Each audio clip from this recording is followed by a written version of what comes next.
Hi అండి, welcome back to my channel. అందరూ ఎలా ఉన్నారండి? బాగున్నారా?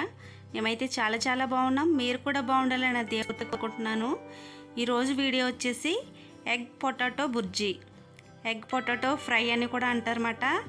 ఇదైతే చాలా బాగుంటుందండి. ఈ టేస్ట్ ఒకసారి ఈ విధంగా ట్రై చేసి చూడండి. ఎలా చేసుకోవాలి ఏంటో వీడియో అయితే ఫుల్గా చూసేయండి. వీడియో ఫుల్గా చూసే ముందు లైక్ చేయడం మాత్రం మర్చిపోవద్దు. ప్రిపరేషన్ ఏంటో చూసేద్దాం. ముందుగా ఒక 2 పచ్చిమిర్చి ఇలా ముక్కలుగా కట్ చేసి పెట్టుకున్నాను. కరివేపాకు కూడా తీసుకోవాలి. ఒక 3 ఉల్లిపాయలు ఇలా చిన్న ముక్కలుగా కట్ చేసుకోవాలి. అలాగే బంగాళదుంపలు అయితే ఇలా చిన్న ముక్కలుగా కట్ చేసుకోవాలండి. అలాగే ఇందులోకి ఒక 4 గుడ్లు కూడా తీసుకుని రెడీగా పెట్టుకున్నాను అనమాట. నేను ఎక్కువగా చేసుకుంటున్నానండి. ముందుగా అయితే స్టవ్ వెలిగించేసుకుని బాండీ అయితే పెట్టేసుకున్నాను. ఇది హీట్ అయ్యాక తగినంత ఆయిల్ అయితే వేసుకుందాం. ఒక 5 స్పూన్ల అంత ఆయిల్ అయితే వేసుకుని ఇది కొంచెం హీట్ అయ్యాక 1 స్పూను జీలకర్ర అయితే వేసుకోవాలండి. 1/2 స్పూన్ వేసుకోండి. కొద్దిగా ఫ్రై అవ్వాక ఇందులోకి కట్ చేసిన పచ్చిమిర్చి ముక్కలు వేసుకోవాలి.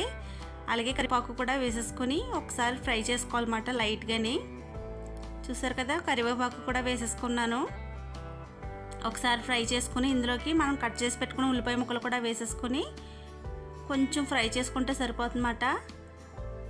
చాలా బాగుంటుందండి టేస్ట్, డిఫరెంట్ టేస్ట్ అన్నమాట. నాకైతే చాలా నచ్చింది. ఒకసారి మీరు కూడా ట్రై చేసి చూడండి. పిల్లలైతే చాలా ఇష్టంగా తింటారండి. ఇందులో మనం ఎగ్ వేసాం కాబట్టి కోడిగుడ్డు ఉక్కుర్లాగే ఉంటుంది అన్నమాట.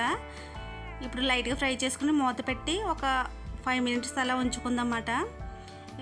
5 మినిట్స్ తర్వాత అయితే చూపిస్తున్నాను చూడండి. ఉల్లిపాయ ముక్కలు లైట్గా వేగితే సరిపోతుందండి. మరి ఎక్కువగా వేగాల్సిన అవసరం లేదు. ఒకసారి ఉల్లిపాయలన్నీ బాగా వేగేలాగా ఇలా గట్టితో బాగా కలిపేసుకోవాలన్నమాట. ఇలా కలిపేసుకొని ఇందులోకి కట్ చేసి పెట్టుకున్న బంగాళదుంపల ముక్కలు కూడా వేసేసుకోవాలన్నమాట. మనం చిన్నగా కట్ చేసుకోవాలండి బంగాళదుంపలు, అప్పుడే మనకి బాగా ఉడుకుతాయి అన్నమాట.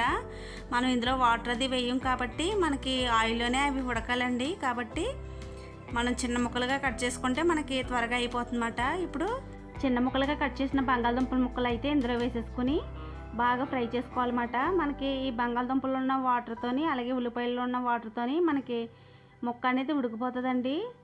మనం ఇందులో వాటర్ వేసి ఉడికించాల్సిన అవసరమే ఉండదన్నమాట. ఇలా సిమ్లో పెట్టి చేసుకోవాలండి ఈ ప్రాసెస్ అంతాని. అప్పుడే మనకి బాగా ఫ్రై అవుతాయి అన్నమాట బంగాళదుంపలు. మూత పెట్టేసి ఒక 10 నిమిషాల పాటు సిమ్లో ఉడికించుకుంటే మనకి ఈజీగా ఫ్రై అయిపోతాయి అన్నమాట. చూసారు కదా, కలర్ అనేది చేంజ్ అవ్వాయి ముక్కలు కూడా. బాగా కలుపుకోవాలి ఒకసారి. ఇలా కలుపుతూ ఉంటే మనకి కింద పైన కూడా మనకి ముక్క అనేది ఈజీగా ఉడికిపోతుంది అన్నమాట. చాలా బాగుంటుందండి. చాలా ఇష్టపడతారు పిల్లలు అయితేని. ఇలా బాగా కలిపేసుకున్నాక ఇందులోకి ఒక 1/4 టీ స్పూన్ పసుపు అయితే వేసుకోవాలండి. అలాగే రుచికి సరిపడా సాల్ట్ కూడా వేసుకుందాం. మనకి బంగాళదుంపలు వేసాం కాబట్టి తక్కువగానే వేసుకోవాలండి ముందుగానే, ఎందుకంటే సాల్ట్ బంగాళదుంపలకు పట్టేస్తుంది అన్నమాట. తగినంత వేసుకొని బాగా కలుపుకోవాలన్నమాట. నేనైతే 1.5 స్పూన్ వేసానండి. ఎక్కువగా వేసిన బంగాళదుంపలు రోస్గా అయిపోతాయి అన్నమాట. ఎక్కువగా వేసుకోకూడదు. మనకి గుడ్డు పగలగొట్టేటప్పుడు అయితే మనం మళ్ళీ వేసుకోవాలి. చూపిస్తానండి. ఇలా బాగా కలిపేసుకుని మళ్ళీ మూత పెట్టి అయితే ఒక 10 నిమిషాల పాటు ఫ్రై చేసుకుంటే మనకి ఈజీగా ముక్క ఉడికిపోతుంది అన్నమాట. మళ్ళీ 10 నిమిషాల తర్వాత చూపిస్తాను చూడండి.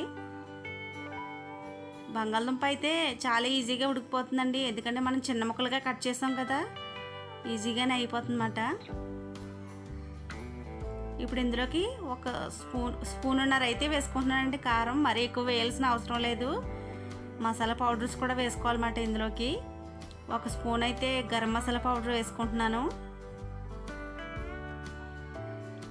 అలాగే 1 స్పూను జీలకర్ర ధనియాలు ఫ్రై చేసి చేసుకున్నానండి పౌడరు. అదైతే 1 స్పూన్ వేసుకుంటున్నాను అనమాట. నేను వేసుకుని బాగా కలుపుకొని మళ్ళీ మూత పెట్టి ఒక 10 నిమిషాలు అయితే ఉంచుకోవాలన్నమాట. బాగా ఫ్రై చేసుకోవాలి. ఇందులో కొద్దిగా అల్లం వెల్లుల్లి పేస్ట్ కూడా వేసుకుంటే ఇంకా బాగుంటుందండి. నేనైతే మసాలా పౌడర్స్ వేసాను కాబట్టి అల్లం వెల్లుల్లి పేస్ట్ వేయలేదు. చాలా బాగుంటుందండి ఇలా చేసిన ఫ్రై. చూసారు కదా, మనకి దుంప ఉడికిందో లేదో కూడా చూపిస్తాను గట్టితో నొక్కి. చాలా ఈజీగా రెడీ అయిపోతుందండి. పెద్ద కష్టం కూడా అనిపించదు. చూసారు కదా, ఇలా ముక్కలుగా ఇరిగిపోతే మనకి దుంప ఉడికిపోయిందని అర్థం అన్నమాట. మూత పెట్టి ఒక 5 నిమిషాలు అయితే ఉంచుకుందాం. మసాలా అది దానికి పట్టాలి కదండి. చూసారు కదా ఎంత బాగా ఫ్రై అయిపోయాయని. మీకు చేత్తో నొక్కి కూడా చూపిస్తానండి ముక్క ఉడికిందో లేదని. చిన్న ముక్కలుగా కట్ చేయడం వల్ల మనకి ఈజీగానే ఉడికిపోతుందండి. చూపిస్తున్నాను చూడండి. మనం చేత్తో నొక్కితే అది ఈజీగా నలిగిపోతే మనకి దుంప ఈజీగా ఉడికిపోయిందని అర్థం అన్నమాట.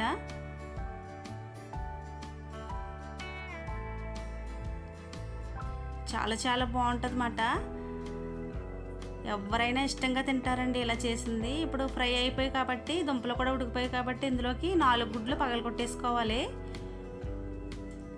4 గుడ్లు వేసేసుకొని బాగా కలుపుకొని మళ్ళీ ఒక 5 నిమిషాల పాటు మూత పెట్టి ఉంచుకుంటే మనకి ఎగ్ పొటాటో బుర్జీ ఈజీగా రెడీ అయిపోతుందన్నమాట. ఈ స్టైల్లో నేను ఎప్పుడూ ట్రై చేయలేదండి, ఫస్ట్ టైం చేశాను. చాలా బాగా వచ్చిందన్నమాట. క్యారెట్ కర్రీ కూడా చేసేటప్పుడు నేను ఇలాగే చేస్తానండి. క్యారెట్ ఫ్రైలో కూడా నేను ఎగ్ వేసుకుంటాను, అప్పుడు కూడా చాలా బాగుంటుంది.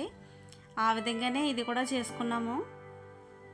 4 గుడ్లు అయితే పగలగొట్టేసాను కదా. ఇప్పుడు ఒకసారి బాగా కలుపుకొని కారం సాల్ట్ అది తక్కువగా ఉంటుందండి. ఈ టైంలోనే మనం కొద్దిగా వేసుకోవాలన్నమాట. మనం ఇందులోకి గుడ్డు వేసాం కాబట్టి నీసు వాసన కూడా వస్తుంది కారం తక్కువగా ఉంటేనే.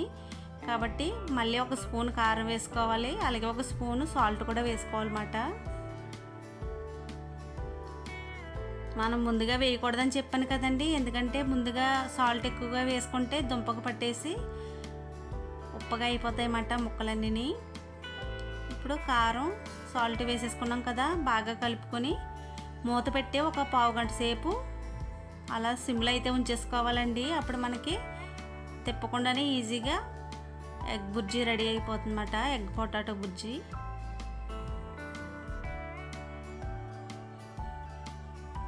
ఇలా బాగా కలుపుకొని మూత అయితే పెట్టేసుకుందాం.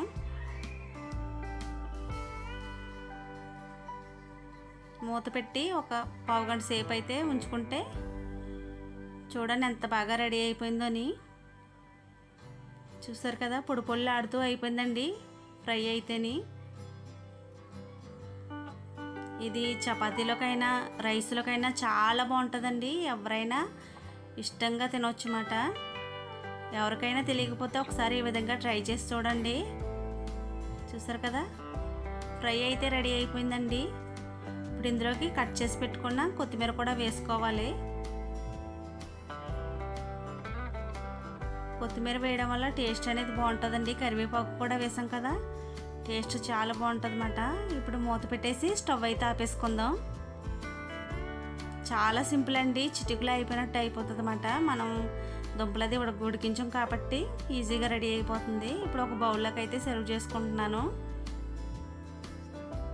నేను ఇలా తీసుకుని థంబ్నెయిల్ కోసం అయితే ఫోటో తీసుకున్నాను అనమాట. పైన అయితే మళ్ళీ కొత్తిమీరతో గార్నిష్ చేసుకున్నాను. ఇంతేనండి, ఎంతో ఈజీగా అండ్ టేస్టీగా ఎగ్ బుర్జీ అయితే రెడీ అయిపోయింది. చిటికలో రెడీ అయిపోయినట్టు రెడీ అయిపోతుందండి. కష్టం కూడా అనిపించదు, టేస్ట్ కూడా అదిరిపోతుందన్నమాట. మనం మామూలుగా కోడిగుడ్డు కూర వేసుకున్న టేస్ట్ కంటే ఈ టేస్ట్ అయితే చాలా బాగుంటుందండి. ఇందులో బంగాళదుంపలు కూడా ఉండడం వల్ల పిల్లలు కూడా చాలా ఇష్టపడి తింటారన్నమాట దీన్ని అయితేని. చూసారు కదా ఎంత బాగా వచ్చిందని. ఇంకా మనకి కారం తక్కువ అనిపిస్తే కొంచెం కారం ఎక్కువగా తినేవాళ్ళు వేసుకోవచ్చు అన్నమాట. పైన అయితే కొత్తిమీరతో గార్నిష్ చేసుకున్నాను. వీడియో అయితే ఇంతేనండి. నచ్చితే లైక్ చేయండి, షేర్ చేయండి, సబ్స్క్రైబ్ చేయండి. Thanks for watching.